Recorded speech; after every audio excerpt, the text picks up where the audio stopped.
No shame. Prince Charles furious over Andrew and Sarah's absolutely outrageous living arrangements.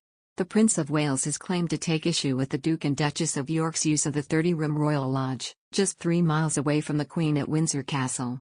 The royal pair, who mutually decided to divorce in 1996, still share the property, with the Duchess recently conducting interviews at the royal property.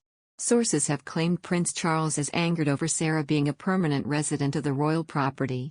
One claimed, Andrew and Sarah might try to argue that she is only a guest, but the reality is that she lives at Royal Lodge and has done so for some time. The Queen is very affectionate towards the Duchess of York, but Prince Charles thinks the whole setup is absolutely outrageous. It adds to the embarrassment of the situation. Sarah, who recently released her debut novel Her Heart for a Compass, conducted an interview with Town & Country magazine from Windsor Lodge to promote her new romantic novel.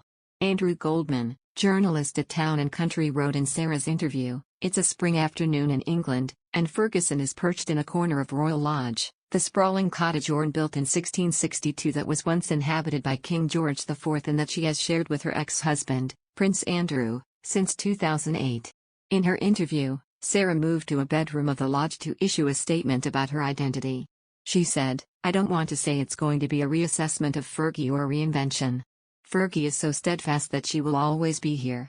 Dan Wadden, who quoted the source, also suggested Charles and Prince William are outraged over Andrew's conduct over his friendship with pedophile Jeffrey Epstein and alleged sexual abuse of Virginia Roberts Giuffre. His source claimed, "The ongoing personal scandal involving Prince Andrew and Jeffrey Epstein is a source of much heartache for Charles and William, who are trying to protect the future of the monarchy." There is now an active discussion at the most senior levels of the royal family about how Andrew can remain at the Royal Lodge, given the circumstances. The Queen will not want to upset Andrew and she loves having him close by as they regularly ride together.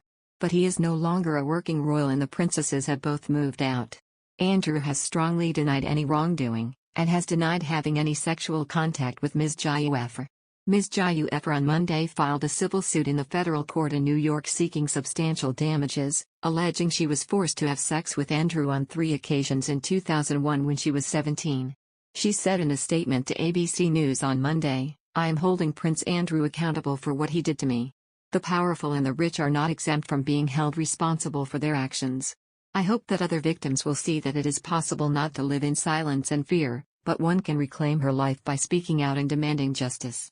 Andrew is yet to respond to the lawsuit. Sarah and the Prince, the second son of the Queen and Prince Philip, were introduced by the late Princess Diana. Initially, the couple met as children, but fell out of touch in later years. In her autobiography, Sarah recalled sneaking away from her father's polo matches as a youngster to play tag with like-minded truants, including Prince Andrew, who was just my age.